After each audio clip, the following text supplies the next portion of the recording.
So guys, magluluto ako ng sayote. Binat ko muna siya, binabad sa tubig para pagbalat ay hindi kakapit yung dagta sa ating kamay. At ito yung aking giniling.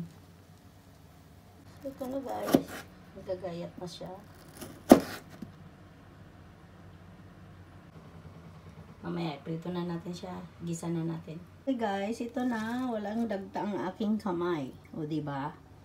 Kaya ibabad muna natin siya sa tubig biyakin bago balatan. Ready to, ano na siya, gisa.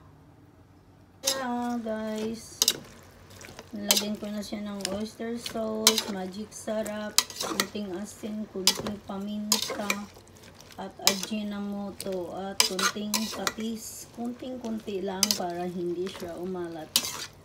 Ayan na guys, done product. Thank you for watching.